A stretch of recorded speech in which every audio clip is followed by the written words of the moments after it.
हम जो बात कर रहे थे कि जी मैंने अपने रिस्क को उनका स्कोर लगा लिया। अब किस रिस्क स्कोर को मैं हाई प्रायोरिटी रिस्क कहूँगा, किस रिस्क स्कोर को मैं मीडियम प्रायोरिटी रिस्क कहूँगा, किसको मैं लो प्रायोरिटी कहूँगा। इसके लिए हम एक प्रोबेबिलिटी एंड इम्पैक्ट मैट्रिक्स बनाते हैं। ठीक है जी, प्रोबेबिलिटी एंड इम्पैक्ट की मैट्रिक्स।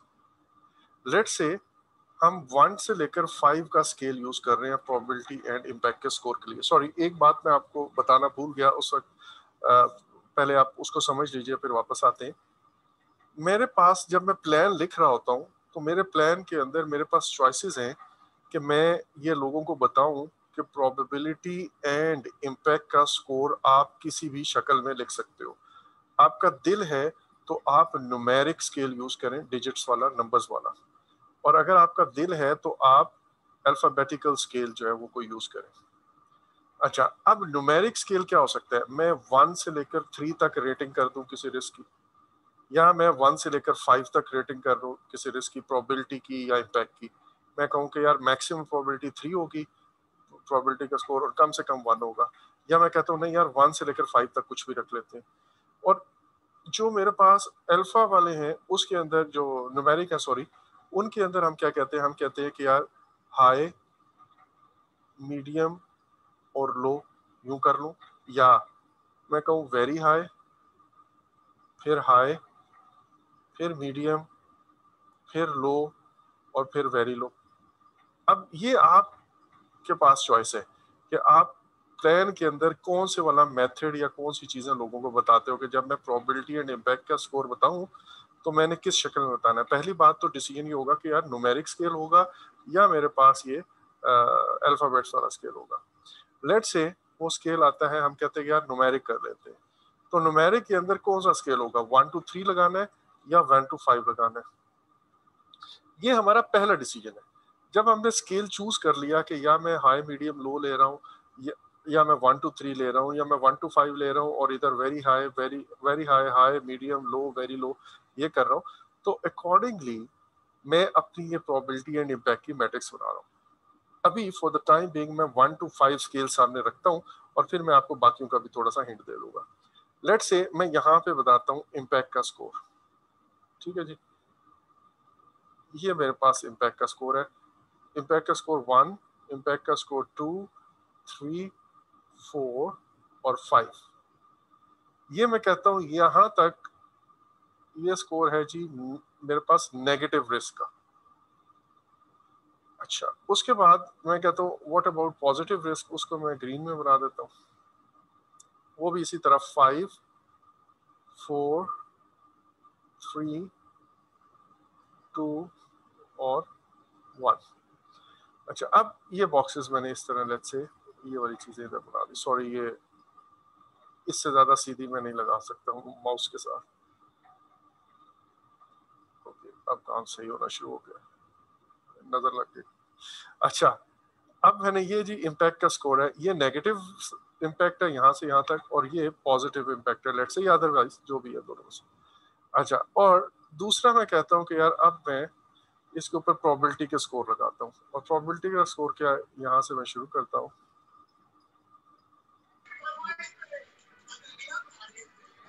यहाँ पे ये है 5, 4, 3, 2 और 1।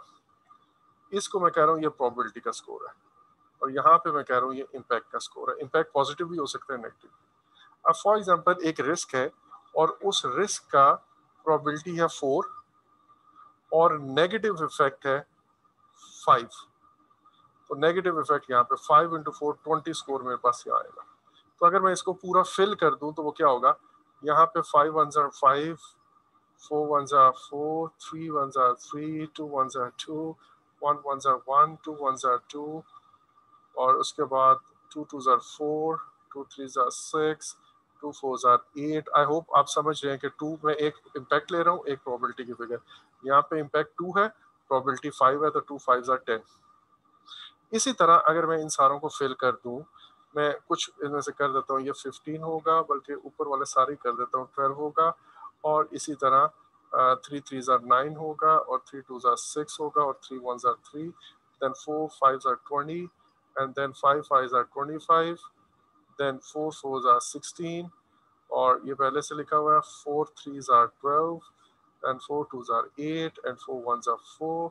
मैं सिर्फ यहाँ तक फिल करूंगा इसको, और 5 3s are 15, 5 2s are 10 and 5 1s are 5। तो ये मेरे पास स्कोर आएंगे।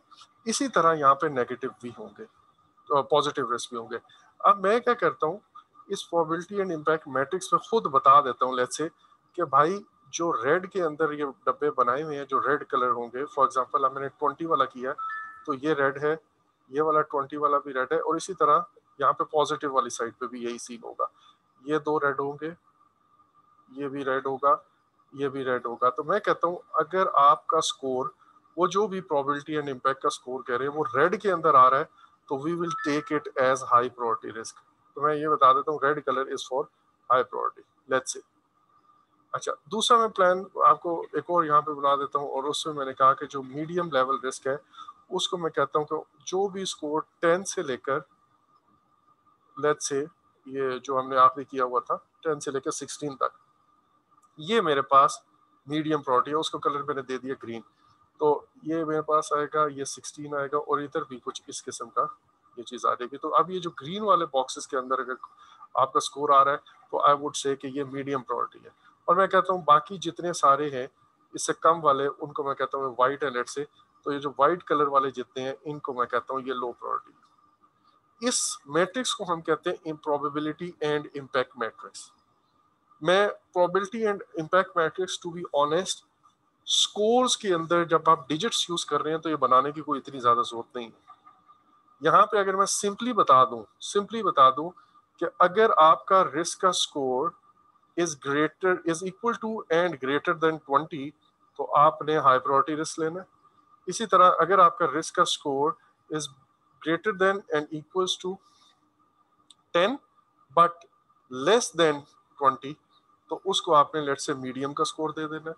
और इसी तरह अगर आपका स्कोर जो है लेस देन 10 है, तो मैं उसको लेट से लो प्रायोरिटी दे सकता हूँ। तो मैं अगर सिर्फ इस तरह डिजिट में दे दूं तो इतना बड़ी लंबी चौड़ी टेबल बनाने की जरूरत नहीं है।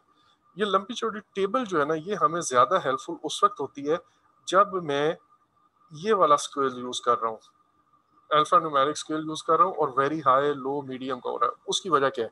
उसकी वजह यह है कि वहां पे जो मेरे पास प्रोबेबिलिटी एंड इम्पैक्ट आएगी वो मल्टीपल में नहीं आएगी। इनफैक्ट क्या होगा, यहाँ पे लिखा होगा वेरी हाई, और इसी तरह 1 पे लिखा होगा लो या वेरी लो। तो पहले वाला ये जो खाना है इसके अंदर मैं अगर कहूँ तो it is very low, very high column या वेरी हाई बॉक्स। अब इसको मैं क्या स्कोर दूं? तो जब आप प्लान के अंदर सोचते हो तो आप इनको ना रेड कलर दे देते हो। सो प्लान के अंदर आप ये मेंशन कर देते हैं कि अगर वेरी हाई वेरी लो हो, या यहाँ पे अगर मैं कहूँ वेरी हाई होगा इस जगह पे, और यहाँ पे होगा हाई वेरी हाई समथिंग, तो इनको मैं क्या स्कोर दूंगा या इनको मैं क्या गिनूंगा, ये हाई प्रायोरिटी है, लो प्रायोरिटी है, मीडियम प्रायोरिटी है। सो ये हमारी प्लान जो है ना हमें ये गाइडलाइन देता है। सो मैं अगर वापस अभी तक की समरी बताऊं आपको तो क्या हुआ, हमने रिस्क को आइडेंटिफाई किया, 1200 के करीब मैंने रिस्क आइडेंटिफाई किए, लेकिन ये 1200 के 1200 इस काबिल नहीं है कि, या इतने सीरियस नहीं है कि मैं इनके पीछे दौड़ूं। तो मैंने उनका क्वालिटेटिव रिस्क एनालिसिस किया। अब क्वालिटेटिव रिस्क एनालिसिस के लिए मुझे हर रिस्क का, जो मैंने रिस्क R1 से लेकर लेट्स से R1200 तक जितने भी रिस्क थे, उन सारे रिस्क को मैंने वो करना है, सॉरी, R1 से लेकर R1200 तक जितने रिस्क है उन सारों को मैंने प्रोबेबिलिटी एंड इम्पैक्ट का स्कोर देना है। अब प्रोबेबिलिटी एंड इम्पैक्ट के स्कोर में जैसे मैंने कहा कि आप पहले अपनी रिस्क एपिटाइट या threshold cost, sorry, risk management plan में बताते हो, उसके मुताबिक आप अपनी थ्रेशोल्ड फाइनल करोगे, उसके मुताबिक आप बताओगे कि कितनी प्रोबेबिलिटी हो तो आपने स्कोर 5 देना है, कितनी प्रोबेबिलिटी हो आपने स्कोर 4 देना है। बल्कि उससे भी पहले आप ये बताओगे कि आपने स्कोर 1 to 5 देना है, 1 to 3 देना है, या वेरी हाई वेरी वो वाला स्केल यूज करना है, या हाई लो मीडियम वाला स्केल यूज करना है। वो करने के बाद फिर आप बताओगे कि कितना इम्पैक्ट हो स्केजुअल पे तो आप उसे 4 दोगे, कितना इम्पैक्ट हो तो उसे 5 दोगे, इसी तरह कितना इम्पैक्ट हो कॉस्ट पे तो आप उसको 4 या 5 दोगे। तो इस बेस पे मैं R1 से लेकर R1200 सारे रिस्क का एक स्कोर निकाल लूंगा। अब वो स्कोर आ गया, कहीं 25 आ रहा है, कहीं मेरे पास 1 आ रहा है, कहीं 9 आ रहा है, कहीं 12 आ रहा है, कहीं 16 आ रहा है एंड सो ऑन। अब मैं इसको एक डिसेंडिंग ऑर्डर में यहाँ पे लिख देता हूँ और मैं कहता हूँ कि मैंने अपने तमाम रिस्क को क्वालिफाई कर लिया और उनको मैंने रैंक कर लिया according to their risk score. अब यहाँ पे पहला R1 आ जाएगा बिकॉज इसका स्कोर 25 है। अगला, अभी ये मैंने 4-5 लिखे हैं, इसी को लिख लेते हैं। अगला रिस्क मैं लिखूंगा, लेट्स से ये R6 है, तो R6 लिख दिया और उसका स्कोर मैंने बताया जी कि उसका स्कोर 16 है एंड सो ऑन। और रेड वालों को मैंने रेड कर दिया, ग्रीन वालों को ग्रीन कर दिया, ताकि अब मुझे पता चल गया कि यार ये हाई प्रायोरिटी रिस्क है। अच्छा, अब मैं क्या करूंगा, जब मैंने इनको क्वालिफाई कर लिया तो मैं अब यहाँ पे कुछ डिसीजंस करता हूँ। और वो डिसीजंस क्या है, मैं ये बताऊंगा कि यार वो कौन से रिस्क हैं जिनको मुझे अब रिस्पॉन्स इनिशिएट करना है। तो ऑब्वियसली आप करते क्या हो, दो ऑप्शंस हैं, या तो मैं सिंपली दो कैटेगरीज में रिस्क को डिवाइड कर दूं। एक मैं कहूँ कि यार हाई प्रायोरिटी रिस्क कौन से हैं, और एक को मैं कहूँ लो प्रायोरिटी रिस्क कौन से हैं। लेट्स से मैं कहता हूँ जिसका भी स्कोर 20 एंड अबव या 16 एंड अबव आया है, उसको आप हाई प्रायोरिटी समझो, उनको सीरियस लो। और दूसरा मैं कहूँ कि यार जिसका लेस देन 16 है ना, उसको आप लो प्रायोरिटी कर दो। एक मेथड ये हो सकता है। दूसरा मेथड क्या हो सकता है कि मैं कहूँ नहीं यार, मैं 3 कैटेगरीज में रिस्क को डिवाइड करूंगा, और एक को मैं कहूँगा हाई लेवल रिस्क, दूसरे को मैं कहूँगा हाई प्रायोरिटी रिस्क, दूसरे को मैं कहूँगा मीडियम प्रायोरिटी रिस्क, और तीसरे को मैं कहूँगा लो प्रायोरिटी रिस्क। फिर अकॉर्डिंगली आपको अपनी वो प्रोबेबिलिटी एंड इम्पैक्ट मैट्रिक्स में 3 कलर्स बनाने पड़ेंगे, हाई वालों का अलग, मीडियम वालों का अलग, जैसे कि हमने बनाए, और लो वालों का अलग। लेट्स से हम कहते हैं कि अभी 3 कैटेगरीज में आप डिवाइड कर रहे हो। तो मैं क्या करूंगा, मैं ये कहूंगा कि यार जो मेरे हाई प्रायोरिटी रिस्क है ना, उनको मैं फर्दर एनालिसिस करना चाहूंगा। और उस फर्दर एनालिसिस को हम कहते हैं क्वांटिटेटिव एनालिसिस। ये क्वांटिटेटिव एनालिसिस क्यों है, अभी थोड़ी देर में मैं आपको बताता हूँ। लेकिन पहला प्रोसेस है मेरा आइडेंटिफाई करने का, मेरा प्लान बनाने के बाद मैंने रिस्क को आइडेंटिफाई किया। दूसरा है रिस्क पे क्वालिटेटिव एनालिसिस किया, जिसकी वजह से मेरे पास रैंक फॉर्म में प्रायोरिटी के मुताबिक रिस्क आ गए। अब मैंने ये डिसाइड करना है कि यार इसमें से हाई लेवल कौन से हैं और मीडियम लेवल कौन से हैं। ये मैंने क्वालिटेटिव यहाँ तक हो गया।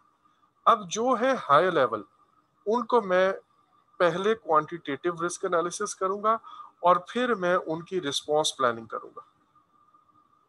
पहले क्वांटिटेटिव रिस्क एनालिसिस करूंगा और फिर मैं उसकी रिस्पॉन्स प्लानिंग करूंगा। जो मीडियम वाले रिस्क है, मे बी मैं उनकी रिस्पॉन्स प्लानिंग ना करूं, इंस्टेड मैं उन्हें डायरेक्टली, सॉरी, मैं उनकी क्वांटिटेटिव रिस्क एनालिसिस ना करूं, बल्कि उनको डायरेक्टली ही मैं रिस्पॉन्स प्लानिंग पे भेज।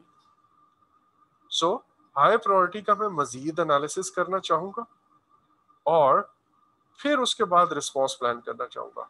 जबकि मीडियम वालों को मैं मजीद क्वांटिटेटिव एनालिसिस नहीं कर रहा, बल्कि डायरेक्ट ही रिस्पॉन्स प्लान कर रहा हूँ। बाकी लेके लो क्वालिटी वाले, सॉरी, लो प्रायोरिटी वाले।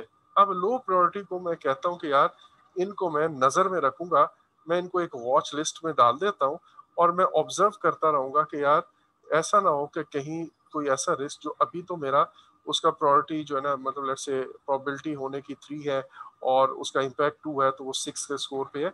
ये ना हो कि उसकी प्रोबेबिलिटी बढ़ जाए या उसका इम्पैक्ट बढ़ जाए या दोनों बढ़ जाए और पता चले कि वो अब लो प्रायोरिटी रिस्क नहीं रहा, उसका स्कोर 20 हो गया, और 20 वाला ऑब्वियसली हाई प्रायोरिटी रिस्क है। ठीक है, तो अगर तो वो हाई प्रायोरिटी है तो मैं ज़रा फिर क्वांटिटेटिव एनालिसिस में भेज दूंगा। लेकिन अगर वो वॉच लिस्ट पे है तो मैं ऐसे छोटे रिस्क के लिए कोई प्लान नहीं बनाना चाहूंगा। छोटे मोटे रिस्क के लिए आई वुड से कि यार just just go ahead, just forget this thing. हर 1200 के 1200 रिस्क के पीछे नहीं भागेंगे। सो लेकिन इसका ये मतलब नहीं है कि मैं रिस्क आइडेंटिफाई ना करूं। ये मैं खुद सोच समझ के डेलिब्रेट डिसीजन मेकिंग के तहत सोच समझ के मैं ये फैसला करूंगा कि यार इसको मैं खुद छोड़ रहा हूँ because it is low priority risk. आंखें बंद कर लेना और उस रिस्क को एंटर ही ना करना, दैट इज रॉन्ग। क्योंकि लो प्रायोरिटी को भी हम देखते जरूर रहते हैं, वॉच लिस्ट पे रखते हैं, उसको ऑब्जर्व जरूर करते रहते हैं। सो अगर तो मैं इस क्वालिटेटिव रिस्क एनालिसिस में मैंने 3 कैटेगरीज बनाई हैं, हाई, मीडियम और लो रिस्क की, तो फिर मैं अकॉर्डिंगली आपको बता रहा हूँ कि हाई को हम मजीद क्वांटिटेटिव एनालिसिस की तरफ भेज देंगे एंड जो मीडियम वाले हैं उनको हम डायरेक्टली रिस्पॉन्स प्लानिंग में भेजेंगे। लेकिन हाई वालों को पहले क्वांटिटेटिव एनालिसिस करके उस एनालिसिस को सामने रखते हुए फिर हम रिस्पॉन्स प्लानिंग में भेजते हैं। अच्छा, जो लो प्रायोरिटी है ऑब्वियसली जैसे मैंने कहा उनको वॉच लिस्ट पे रखते हैं। लेकिन अगर मैं सिर्फ दो कैटेगरीज में डिवाइड कर देता हूँ कि यार या मेरे रिस्क हाई है या लो है, तो फिर मेरा ये रूट बन जाता है कि हाई का आप पहले क्वांटिटेटिव एनालिसिस करो और फिर रिस्क रिस्पॉन्स प्लान करो, और लो वालों को सिर्फ वॉच लिस्ट पे रखो, उनकी कोई रिस्पॉन्स प्लानिंग की जरूरत नहीं है आपको। अच्छा, सो ये तो है फ्लो मेरा तीन इन प्लानिंग के अंदर जो प्रोसेसेस है उनका। क्वांटिटेटिव रिस्क एनालिसिस में क्या होता है? क्वांटिटेटिव रिस्क एनालिसिस में कहता हूँ कि यार ये आउट ऑफ 1200 ये वो 200 रिस्क रह गए बाकी, जिनको मैंने गौर से देखना है। अब मैं इन रिस्क का कंबाइंड इफेक्ट देखना चाहूंगा on my project objectives. Means ये 200 के 200 रिस्क ओवरऑल मेरे प्रोजेक्ट का स्केड्यूल कितना बढ़ा या कम कर रहे हैं। इसी तरह ये 200 के 200 रिस्क जो हाई प्रायोरिटी हैं, ये ओवरऑल मेरे प्रोजेक्ट की कॉस्ट को किस तरह इफेक्ट कर रहे हैं, कितनी कॉस्ट ऊपर या नीचे हो सकती है। इसी तरह मेरे क्वालिटी को ये 200 किस तरह कर रहे हैं। ये काम है क्वांटिटेटिव रिस्क एनालिसिस का। और मैंने आपको एक कॉन्सेप्ट बताया था कि एक होता है इंडिविजुअल रिस्क और एक होता है ओवरऑल प्रोजेक्ट रिस्क। अब आप देखें कि यहाँ पे हम ये एक वाहिद प्रोसेस है जहाँ पे हम ओवरऑल रिस्क का एनालिसिस करते हैं, बाकी हम हर जगह एक्चुअल में अपना जो इंडिविजुअल रिस्क है उसकी बातें कर रहे हैं। क्वांटिटेटिव के अंदर में इन सारों का जाहिर है 1200 के 1200 को मैं नहीं देख रहा, वो रिस्क जो बाकी मैटर करते हैं, वो जो हाई प्रायोरिटी रिस्क है जिनका probability and impact score high है, उनका मैं एनालिसिस करूंगा और उसका की बेस पे I would plan their responses. अच्छा, अब होगा ये कि इससे लेट्स से मुझे पता चला, इस सारी रिपोर्ट के नतीजे में मुझे पता चला कि मेरा प्रोजेक्ट इस वक्त स्केड्यूल के लिहाज से, मैंने पहले इसका ओवरऑल इफेक्ट देखा स्केड्यूल पे, और स्केड्यूल के लिहाज से मेरा प्रोजेक्ट बहुत ही रिस्की है। और मैंने कॉस्ट के लिहाज से किया तो मुझे पता चला कि यार कॉस्ट के लिहाज से मीडियम लेवल रिस्क है ओवरऑल पूरे प्रोजेक्ट का। इंडिविजुअल प्रोजेक्ट की बात नहीं कर रहे, वो जो मीडियम लोग उनकी बातें नहीं हो रही यहाँ पे। अच्छा, अब इसके बाद मैं क्या करूंगा, मैं अपने रिस्पॉन्स प्लान करूंगा। रिस्पॉन्स प्लान करने के बाद मैं एस्यूम करूंगा कि अब मैं अपना ना एक दोबारा चेक करूंगा, और चेक करने के बाद मैं ये चेक करूंगा कि यार ये जो मैंने रिस्पॉन्सेस प्लान किए हैं, तो अब मेरे कौन कौन से रिस्क अभी भी बाकी है। हो सकता है कुछ रिस्क 100% अवॉइड हो गए, हो सकता है, मैं अभी रिस्पॉन्स प्लानिंग की बात करता हूँ थोड़ी देर में आपको बताता हूँ। कुछ रिस्क ऐसे होंगे जो किसी हद तक उनका इम्पैक्ट रिड्यूस हो गया होगा, कुछ रिस्क ऐसे होंगे किसी हद तक उनका प्रोबेबिलिटी कम हो गई होगी। वो जो मैंने रिस्पॉन्स प्लान किए, उन रिस्पॉन्स प्लान्स के नतीजे में मेरे कुछ रिस्क ऐसे होंगे जो बिल्कुल खत्म हो गए होंगे, कुछ ऐसे होंगे जिनकी प्रोबेबिलिटी या इम्पैक्ट कम हो गया होगा, कुछ का प्रोबेबिलिटी इम्पैक्ट दोनों कम हो गया होगा, कुछ मैं ट्रांसफर कर चुका हूँ वगैरह वगैरह। सो वो मैं भी रिस्पॉन्स प्लानिंग में बात करता हूँ। उसके बाद मैं दोबारा एक दफा अपने जो हाई प्रायोरिटी रिस्क है ना, अब हो सकता है वो 200 की जगह बजाय 150 रह जाए, क्योंकि मेरी रिस्पॉन्स प्लानिंग की वजह से कुछ रिस्क की प्रोबेबिलिटी कम हो गई, कुछ रिस्क का इम्पैक्ट पॉसिबल कम हो गया, तो बाकी हाई प्रायोरिटी वाले सिर्फ 150 है, और वो 150 भी अपनी रिड्यूस्ड फॉर्म में, बहुत ज्यादा इम्पैक्ट पे नहीं हो गया क्योंकि मैं रिस्पॉन्स प्लान कर चुका हूँ। अब मैं दोबारा अपने प्रोजेक्ट का क्वांटिटेटिव इसका इन रिस्क का 150 का क्वांटिटेटिव एनालिसिस करूंगा, और मैं ये देखना चाहूंगा कि अब मेरे प्रोजेक्ट पे ओवरऑल क्या सूरत हाल है। अब स्केड्यूल के लिहाज से अभी भी रिस्की है या वो रिस्क कम हो गया है, क्या ये रिस्क अब मेरा थ्रेशोल्ड लिमिट्स में आ गया, वो जो थ्रेशोल्ड्स हमने डिफाइन किए थे कि वो लिमिट्स जिससे आगे आपको नहीं जाना, वो जो 10 डेज थे, वो जो 3 मंथ्स की हम बात कर रहे थे, अगर तो मेरा रिस्क स्केड्यूल के लिहाज से अब थ्रेशोल्ड के अंदर आ गया है, तो मैं कहूंगा कि यार ये रिस्क रिस्पॉन्स प्लानिंग इनफ है। अदरवाइज मैं फिर मजीद रिस्क रिस्पॉन्स प्लानिंग के बारे में सोचूंगा। ये बात अभी तक समझ आ गई, तो अब मैं इसके बाद अगला स्टेप है रिस्क रिस्पॉन्स प्लानिंग पे आता हूँ। लेकिन अभी तक आपको ये सारी बातें अगर 100% क्लियर है, तो आपको रिस्क मैनेजमेंट के अंदर कोई चीज नहीं शिकस्त दे सकती है। आई होप जी, अभी now I need your input. जी सर, क्लियर। क्लियर हो गया? ओके जी। अच्छा, इसको लास्ट में एक दफा देखिए कि बातें भूल जाती हैं, छोटी छोटी बातें ये भूल जाती हैं, लेकिन इनको लास्ट में आपने देखना है। अच्छा जी, नाउ मैंने ये काम कर लिया, और इसके बाद मैं कहता हूँ कि यार जो रिस्पॉन्स प्लान कर रहा हूँ, उस रिस्पॉन्स प्लान से ये इफेक्ट है। रिस्पॉन्स प्लानिंग में क्या कुछ होता है, now I would like to tell कि हम क्या करेंगे। ये मैं एक दफा इरेज कर लूँ जी। अब इस सारी एफर्ट के नतीजे में मैंने आपको जैसे बताया कि मेरे पास 1200 में से 200 के करीब रिस्क ऐसे हैं जो हाई प्रायोरिटी है। और लेट्स से अस्यूम हम ये करते हैं कि मेरे पास तकरीबन 700 के करीब रिस्क ऐसे हैं जो वॉच लिस्ट पे है, लो प्रायोरिटी है, और तकरीबन 300 के करीब रिस्क ऐसे हैं जो लेट्स से अगर मैं मीडियम वाला भी यूज कर रहा हूँ। अब मैं इन रिस्क को कैसे डील करूंगा? मैं ऐसे डील करूंगा कि कुछ रिस्क ऐसे होंगे जिनको मैं अपनी प्लानिंग के अंदर कुछ एडजस्टमेंट करके उन रिस्क को 100% उनके होने के चांस को ही खत्म कर दूंगा। जैसे मैंने आपको कहा, ये बार बार एक एग्जांपल देता हूँ कि ये बेसमेंट मुझे खुदाई करनी है, नीचे पार्किंग के लिए 3 स्टोरीज नीचे खुदाई करनी है और की भी है, या मैं एक अभी प्लान कर रहा हूँ, और ये छत डलनी है। अब ये छत वाला जो एक्टिविटी है ना, ये हो रही है 15 अगस्त से लेकर 20 अगस्त तक। खुदाई उससे पहले होनी होगी। अच्छा, अब रिस्क ये है कि जी 15 अगस्त से मेरे पास मॉनसून स्टार्ट होना है, एंड आई फियर कि यार कहीं छत डलने से पहले पानी ना भर जाए। तो उसका मैं एक रिस्क रिस्पॉन्स ये प्लान करता हूँ कि आप एक्टिविटीज को 10 दिन पीछे ले जाओ। तो अब इससे क्या होगा कि वो जो मैंने अपनी एक्टिविटीज का एक सीक्वेंस बनाया हुआ था, आपको याद होगा, उसका जो ड्यूरेशन थे, उसका स्टार्ट टाइम था, कोई एंड डेट थी हर एक्टिविटी की, तो मैंने उसको स्केड्यूल पे टाइम लाइन पे थोड़ा सा पीछे लीड लगा के या अदरवाइज पीछे ले आया। जैसे मैं पीछे ले आया तो उससे क्या हुआ कि ये रिस्क 100% अवॉइड हो गया। मूनसून स्टार्ट होने से पहले ही मैंने छत डाल दिया, तो वो जो बेसमेंट में पानी भरने का अंदेशा है, कम से कम ये छत ने उसको कवर कर लिया। That's it. अच्छा, अब ये रिस्क मैं अवॉइड कर दिया। अवॉइडेंस का मतलब यह है कि 100% यू इंश्योर कि अब वो रिस्क दोबारा अकर ना हो। अब इसके बारे में दोबारा करना हो मीन्स, सॉरी, वो रिस्क अकर ना हो, दोबारा की तो बात ही नहीं हो रही, अभी हम प्लान कर रहे हैं, अभी तो प्रोजेक्ट स्टार्ट ही नहीं हुआ। अच्छा, अब मैंने ये रिस्क का वेट नहीं किया कि यार जब प्रोजेक्ट स्टार्ट होगा तो एक्टिविटी आगे पीछे कर लेंगे। अनकंडीशनली मैंने अपने स्केड्यूल के अंदर कुछ चेंजेस ऐसी की कि मेरा रिस्क अवॉइड हो गया। अच्छा, अब कुछ रिस्क इन 200 में से मैं इस तरह अवॉइड कर जाऊंगा अपने प्लान को आगे पीछे करके। फिर मैं आता हूँ कि यार अच्छा, ये सारे रिस्क तो 100% अवॉइड नहीं हो सकते, मैंने किसको अवॉइड किया होगा?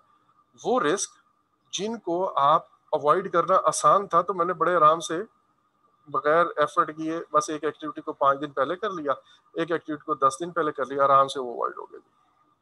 अच्छा, या 10 दिन आगे मूव कर दिया। अब ये तो हो गए अवॉइड। या फिर ऐसे रिस्क जिनका अवॉइड करना बहुत ही जरूरी था, अगर मैं वो अवॉइड ना करता तो मेरा शायद प्रोजेक्ट ही आगे नहीं चल सके। उनको भी मैं कोशिश करूंगा कि यार I can't take any risk, मैं इसको 100% अवॉइड करना चाह रहा हूँ। अच्छा, तो मैं इसको अवॉइड कर जाऊंगा। दूसरा क्या है, कुछ रिस्क ऐसे होंगे जिनको मैं अवॉइड कर नहीं सकता या करना नहीं चाहता। उसमें मैं कहता हूँ कि अच्छा यार, हम यूं करते हैं कि उसकी प्रोबेबिलिटी को कम कर देते हैं, होने के चांस को कम कर देते हैं, या उससे जो इम्पैक्ट होना है, जो नेगेटिव इम्पैक्ट आना है, उस इम्पैक्ट को कम कर देते हैं। ठीक है जी। अब जो तो मेरे पास प्रोबेबिलिटी को कम करने की बात है, फॉर एग्जांपल मेरे एक रिस्क आइडेंटिफाई हुआ है, और वो हुआ है कि मेरी वायरिंग जो प्रोजेक्ट के ऊपर है वो शॉर्ट सर्किट होके और उसकी वजह से आग पकड़ सकती है। अब इस काम को, इस रिस्क को होने के चांस को मैं कैसे कम कर सकता हूँ? मैं कहता हूँ कि यार, जो मैंने केबल्स यूज करनी है वो 99.9% कॉपर केबल्स हो, और उनके ऊपर जो इंसुलेशन है वो इतनी अच्छी क्वालिटी की हो कि यार वो स्पार्क या शॉर्ट सर्किट ही ना हो सके। उसके अलावा मैंने कुछ सर्किट ब्रेकर लगा दिए, जैसे ही कोई शॉर्ट सर्किट होता है या हाई वोल्टेज होती है उसको ट्रिप कर देते हैं। तो ये मैंने जो काम किए हैं ये एक्चुअल में प्रोबेबिलिटी को रिड्यूस कर रहे हैं। दूसरा ये है कि यार अगर फिर भी आग लग जाती है, लेट्स से, या मैं कहता हूँ कि यार मैं प्रोबेबिलिटी को कम नहीं करता, अगर आग लग गई तो मैं उसके इम्पैक्ट को हैंडल करना चाहता हूँ, तो मैं क्या करता हूँ, अपने टीम मेंबर्स को फायर फाइटिंग की ट्रेनिंग दे देता हूँ, या मैं अपने टीम मेंबर्स को वहां पे मैं फायर एक्सटिंग्विशर रख देता हूँ कि फायर बुझा सके इमीडिएट, या कोई स्मोक डिटेक्टर लगा सकता हूँ कि जैसे स्मोक जनरेट हो और छत के अंदर एक स्प्रिंकलिंग सिस्टम होता है जिसके तहत आप एक हल्का सा शॉवर सा फुहार सी पानी की वो शुरू हो जाती है, और वो उस कमरे की आग को खुद ही बुझा देती है। जैसे स्मोक डिटेक्टर धुआं डिटेक्ट करता है वो खुद ही ऑटो पे स्टार्ट हो जाता है। अच्छा, अब इससे करने से क्या हुआ कि मैंने आग के होने के काम प्रोबेबिलिटी को तो कम नहीं किया, लेकिन अगर आग लग जाती है तो उसका इम्पैक्ट ये फायर फाइटिंग की वजह से कम हो जाएगा। इस स्ट्रेटजी को हम कहते हैं मिटिगेट करना। ठीक है, मैंने अपने रिस्क को मिटिगेट किया। अब एक बात आपने याद रखनी है, अच्छी तरह भूलना नहीं है, वो ये कि मिटिगेट इंग्लिश का भी एक वर्ड है, और इस वर्ड के मुताबिक हम रिस्क को मिटिगेट करने से मुराद ये होती है कि रिस्क को एड्रेस करना। बेसिकली अवॉइड करना भी रिस्क को एड्रेस करना ही है, इसी तरह मिटिगेट करना भी रिस्क को एड्रेस करना ही है, और जो अगली स्ट्रेटजीज आप पढ़ोगे वो भी रिस्क को एड्रेस करना ही है। इन तीनों चारों स्ट्रेटजीज के लिए एक ही वर्ड इन जनरल, अंग्रेजी में अगर मैं कहूँ ना कि यार आप रिस्क को कैसे हैंडल करोगे, तो उसकी जगह हम ये भी कह सकते हैं कि यार आप रिस्क को कैसे मिटिगेट करोगे। तो ये आपने डिफरेंस काइंडली याद रखना है। मतलब अगर आपकी स्टेटमेंट ये लिखी हुई है, you have decided to mitigate this risk by avoidance, तो इसका मतलब है यहाँ पे वो मिटिगेट से मुराद वो इंग्लिश वाली मिटिगेट है, you are trying to address this risk by avoidance strategy. अच्छा, अब ये मैंने मिटिगेट वाली स्ट्रेटजी जो है वो भी देख ली, ये है स्ट्रेटजीज। और नीचे उन स्ट्रेटजीज को अमली जामा पहनाने के लिए मेरा एक्शन क्या है, जैसे मैंने कहा 99.9% केबल या ट्रेनिंग फायर फाइटिंग की देना या एक्सटिंग्विशर लगाना, ये मेरे एक्शन है। सो एक है स्ट्रेटजी और एक है एक्चुअली एक्शन, कि वो स्ट्रेटजी इंप्लीमेंट कैसे हो रही है। अच्छा, अब तीसरा एक और कैटेगरी है, एक और तरीका वारदात। अच्छा सॉरी, ये मैंने आपको बताया कि या प्रोबेबिलिटी कम कर देंगे या हम इस रिस्क का इम्पैक्ट कम कर देंगे। अच्छा, या फिर दोनों भी कर सकते हैं, प्रोबेबिलिटी एंड इम्पैक्ट दोनों भी कर सकता हूँ। तो मैं कुछ रिस्क 200 में से वो जो वाकई मुझे मैटर कर रहे हैं उनको मैं अवॉइड कर रहा हूँ, फिलहाल हम अस्यूम करते हैं कि मीडियम लेवल नहीं है। कुछ को मैं मिटिगेट कर रहा हूँ, कुछ को मैं ट्रांसफर कर दूंगा। और ट्रांसफर वाली बात हमने ग्रुप के अंदर, मैंने उस दिन फोन कॉल पे अच्छी खासी आपको बताई थी कि ट्रांसफर से मुराद ये है कि मैं अपना रिस्क दूसरे की गोद में डाल देता हूँ और उसके बदले में कोई कॉस्ट पे करता हूँ यकीनन। मसलन मैं इंश्योरेंस करवा लेता हूँ, अब वो इंश्योरेंस करवाने के नतीजे में अगर कोई एक्सीडेंट होगा उसकी कॉस्ट जो है वो पे करेंगे। इसी तरह मैं आउटसोर्स कर देता हूँ, वो जो मेरे से चीज खुद बन के खराब होने का अंदेशा होता है, मैं कहता हूँ यार उनको दे जो इस काम को अच्छी तरह से करते हैं। जैसे हमने शादी हॉल्स की एक एग्जांपल डिस्कस की थी कि हम शादी हॉल को कर देते कि यार ये बारिश भी हो सकती है, फलां भी हो सकता है, खाना खराब हो सकता है, खाना कम पड़ सकता है, गेस्ट ज्यादा आ सकते हैं, वो सारे के सारे रिस्क में ट्रांसफर कर दिए मैंने, इधर ट्रांसफर कर दिए, लेकिन जाहिर है उसकी कुछ कॉस्ट में पे करता हूँ। अच्छा, सो ये 3 स्ट्रेटजीज मेरे पास आ गई। बिल्कुल इसी तरह एक स्ट्रेटजी और मैंने आपको बताई हुई है, शुरू में आज बताई थी, वो है एस्केलेट। ऐसे तमाम रिस्क जो मेरे प्रोजेक्ट के ही नहीं है उनको तो मैं एस्केलेट कर ही दूंगा, लेकिन ऐसे तमाम रिस्क जिनको मैं खुद ना अवॉइड करा सकता हूँ, ना मिटिगेट करा सकता हूँ, ना ट्रांसफर करवा सकता हूँ, एक और स्ट्रेटजी है एक्सेप्ट की, ना वो करना चाहता हूँ, तो मैं कहूंगा कि ऊपर किसी से बात करूं, वो मेरा मसला हल कर दे। मैं स्पॉन्सर को बताऊंगा कि सर ये मेरे बस से बाहर है, लेकिन इस रिस्क को एड्रेस करना लाजमी है, तो मे बी वो स्पॉन्सर फिर कहेगा कि ठीक है आई विल हैंडल दिस, आप अपने प्रोजेक्ट के रिस्क पे फोकस करें। सो ये आपके पास आ गई स्ट्रेटजीज, मतलब नेगेटिव रिस्क की। ऑब्वियसली अगर ये रिस्क पॉजिटिव हैं तो इनके बिल्कुल ऑपोजिट स्ट्रेटजीज हैं। एस्केलेट का मतलब तो वो ज़ाहिर है एस्केलेट ही है, लेकिन अवॉइड अगर मैं कर रहा हूँ, 100% अवॉइड कर रहा हूँ, तो हो सकता है मैं एक चीज़ को 100% जो है वो इंश्योर करने की कोशिश करूंगा, मैं उसको 100% एक्सप्लॉइट करने की कोशिश करूंगा अगर वो रिस्क पॉजिटिव है तो। इसी तरह अगर मैं एक रिस्क की प्रोबेबिलिटी को यहाँ पे मतलब कम करना चाह रहा हूँ या उसकी इम्पैक्ट को कम करना चाह रहा हूँ, तो पॉजिटिव रिस्क होगा तो I would like to enhance its probability and I would like to enhance its impact. और इसी तरह अगर मेरा नेगेटिव रिस्क है, सॉरी पॉजिटिव रिस्क है, तो जैसे मैं कह रहा हूँ मैं दूसरों को ट्रांसफर कर दूंगा। यहाँ पे होगा कि वो जो पॉजिटिविटी है, जो उसका प्रॉफिट है, जो उसका बेनिफिट है, वो मैं डिफरेंट लोगों के दूसरी ऑर्गेनाइजेशन के साथ शेयर कर दूंगा। तो अब ये काम जब मैं करता हूँ, एक अभी रहती है स्ट्रेटेजी, बल्कि पहले वो बता दूं आपको और फिर मैं आता हूँ इधर पलट के। अब मेरे पास एक और स्ट्रेटेजी है कि यार ना मैं एस्केलेट कर सका, ना मैं अवॉइड कर सका, ना मिटिगेट कर रहा हूँ, ना ट्रांसफर कर सकता हूँ या करना चाहता हूँ, इसी तरह किसी को शेयर नहीं कर सका या नहीं करना चाहता, एनहेंस नहीं कर सकता, एक्सप्लॉइट नहीं कर सका एंड सो ऑन। अब मैं क्या करता हूँ, मैं ये कहता हूँ कि यार किसी तरह अब बाकी जो बाकी मानदा रिस्क है, लेट्स से 100 100 के करीब रह गए, इन रिस्क को मैं कहता हूँ कि यार मैं एक्सेप्ट कर लेता हूँ। एक्सेप्ट करने का मतलब ये है कि मैं इन तमाम रिस्क के लिए अभी एज ऑफ नाउ अपने प्लान के अंदर कुछ नहीं कर रहा। ये जो मैंने अवॉइड किया, या जैसे मैंने आपको कहा एक्टिविटी को आगे पीछे मूव करके उसी वक्त कर लिया unconditionally, I didn't wait for risk to occur, वो अकर करने का वेट ही नहीं किया, अभी प्लानिंग के मौके पर ही मैंने इसको अवॉइड कर गया। दूसरा है, मैंने इसी तरह प्लानिंग के मौके भी इसको मिटिगेट कर दिया, वो जो मैंने एग्जांपल दिया, मैंने शुरू में ही इंश्योरेंस करवा ली, मैंने शुरू में ये काम कहा कि हम खुद नहीं करेंगे, ट्रांसफर कर दिया, इसको आउटसोर्स कर देंगे। लेकिन एक्सेप्ट के केस में हम क्या कहते हैं कि यार अभी हम कुछ नहीं कर रहे, लेकिन जब रिस्क अकर होगा तो फिर हम कुछ करेंगे। अब इसकी दो कैटेगरीज हैं। एक कैटेगरी वो है कि मैं अभी कर तो कुछ नहीं रहा, लेकिन मैंने अपना एक छोटा मोटा प्लान बनाया हुआ है और उस प्लान को एग्जीक्यूट में रख लेता हूँ कि यार अगर बारिश हो गई ना, अगर ये रिस्क अगर कर गया तो मैं इसको इस तरह हैंडल करूंगा। इस प्लान को मैं कहता हूँ ये मेरा कॉन्टीजेंसी प्लान है। ये जो मेरा कॉन्टीजेंसी प्लान है, इसके लिए जो मैं रिजर्व रखता हूँ उसी को हम कॉन्टीजेंसी रिजर्व ही कह रहे होते हैं। अच्छा, सो इस टाइप की एक्सेप्टेंस को हम कहते हैं ये मैंने एक्टिवली एक्सेप्ट किया, या ये एक्टिव एक्सेप्टेंस है। एक और भी एक्सेप्टेंस होती है, वो एक्सेप्टेंस होती है पैसिव, बिल्कुल पैसिव।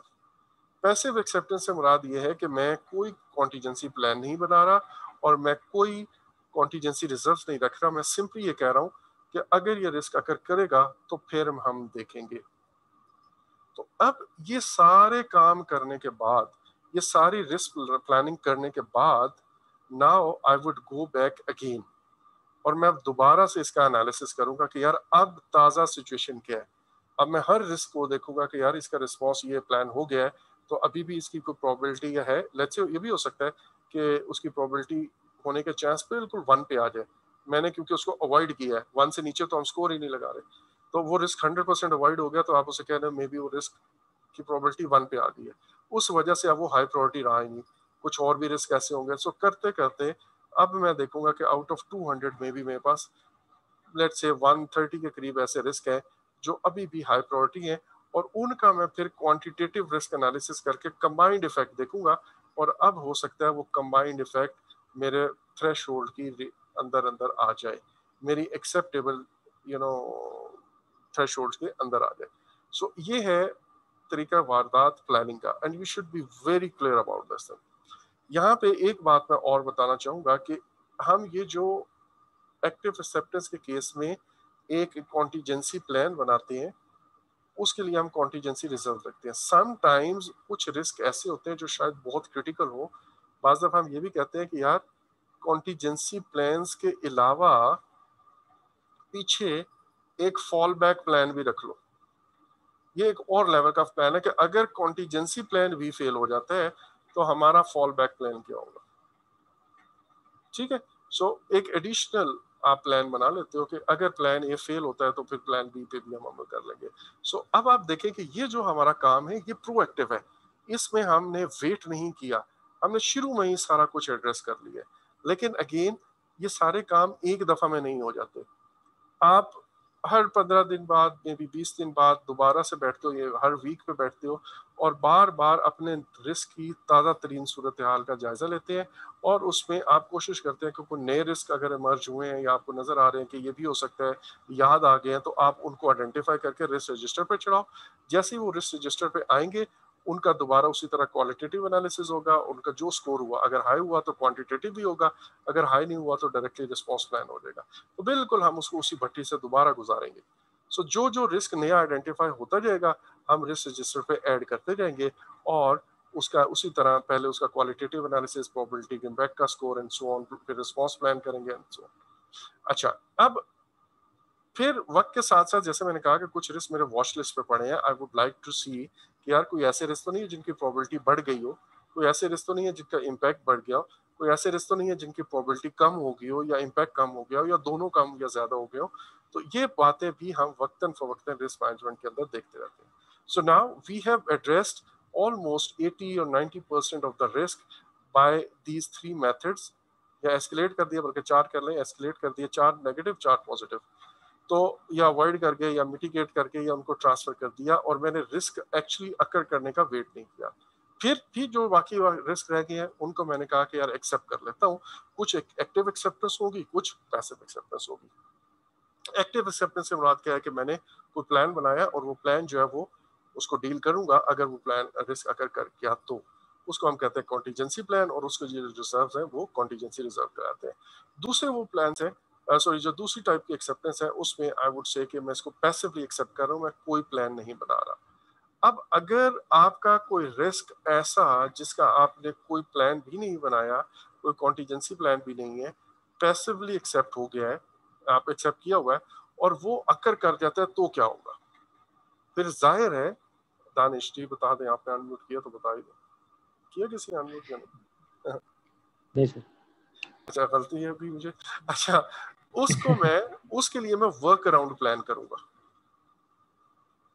ठीक है, वर्क अराउंड उस चीज का नाम है कि एक ऐसा मेरा इमीडिएट प्लान जो मैंने पहले से सोचा ना हो, और अगर रिस्क अकर कर जाए तो मैं उसके लिए जो प्लान बनाता हूँ वो वर्क अराउंड प्लान प्लान कराता है। सो पैसिवली एक्सेप्टेड रिस्क के लिए मैंने कोई प्लान तो बनाया नहीं हुआ, अगर वो अकर कर जाता है तो वर्क अराउंड बनाता हूँ।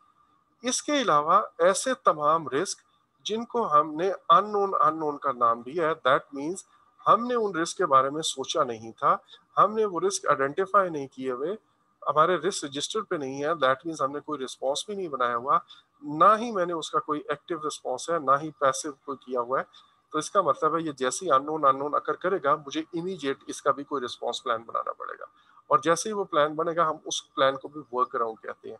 तो वर्क अराउंड दो तरह के चीजों के लिए है, एक मेरे वो आइडेंटिफाइड रिस्क या वो नोन अननोन्स जिनको मैंने पैसिवली एक्सेप्ट किया, और एक मेरे वो रिस्क जो बिल्कुल मैंने आइडेंटिफाई नहीं किए and they are just unknown unknowns, उनके लिए भी मैं वर्क अराउंड बनाऊंगा। ठीक है, और ये जब अगर करेंगे तो ऑब्वियसली हम तभी कर सकते हैं, उससे पहले इनको हैंडल नहीं किया जा सकता। अच्छा, अब मेरे पास ये रिस्पॉन्स प्लान रेडी है, और अगर ये वाले रिस्पॉन्स में कॉन्टीजेंसी रिस्पॉन्सेस की बात कर रहा हूँ, मैं ना जैसे जैसे प्रोजेक्ट के ऊपर रिस्पॉन्सेस सॉरी रिस्क अकर करते जाएंगे, मैं अपने ये रिस्पॉन्सेस इंप्लीमेंट करता जाऊंगा।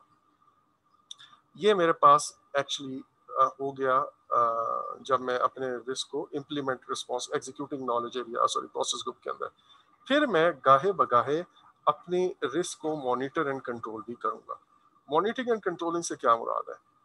फॉर एग्जांपल, अगर मेरे प्रोजेक्ट के ऊपर अननोन अननोन्स बहुत ज्यादा हो रहे हैं, तो इसका मतलब क्या है? इसका मतलब यह है कि मैंने अपनी रिस्क आइडेंटिफिकेशन अच्छी नहीं की भी।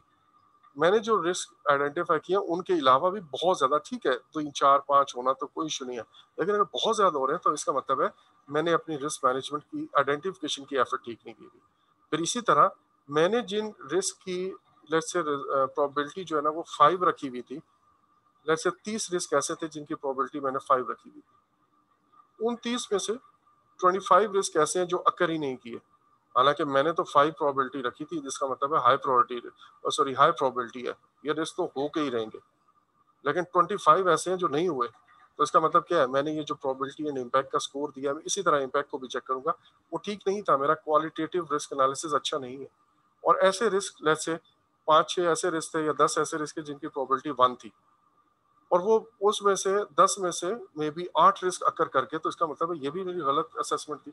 मैं तो सोच रहा था बिल्कुल इनकी प्रोबेबिलिटी है ही नहीं, और 10 में से 8 ऐसे जो हो गए हैं, तो इसका मतलब है यहाँ पे भी मैंने अपना प्रोबेबिलिटी एंड इम्पैक्ट का स्कोर या क्वालिटेटिव एनालिसिस के अंदर मेरा फ्लॉ है। इसी तरह क्वांटिटेटिव एनालिसिस के अंदर भी चेक करूंगा, इसी तरह मैं अपने रिस्पॉन्सेज चेक करूंगा कि क्या मेरे रिस्पॉन्सेज ठीक थे या नहीं थे, तो वो भी मॉनिटर एंड कंट्रोलिंग में चेक करूंगा, जो मैंने रिस्पॉन्स प्लान्स बनाए हैं वो ठीक है या नहीं है। ये भी हो सकता है कि मेरे रिस्पॉन्स प्लान्स तो ठीक है, लेकिन वो एग्जीक्यूट ठीक तरह से नहीं हुए, लेट हो गए, या बहुत लेट स्टार्ट किया उनको एग्जीक्यूट करना जब पानी सर से गुजर चुका था। तो इसका मतलब है मैं अपने मैन वो जो मेरा एग्जीक्यूटिंग प्रोसेस ग्रुप है जिसके अंदर मैं रिस्क रिस्पॉन्स को इम्प्लीमेंट करता हूँ, उसके अंदर फ्लॉ है।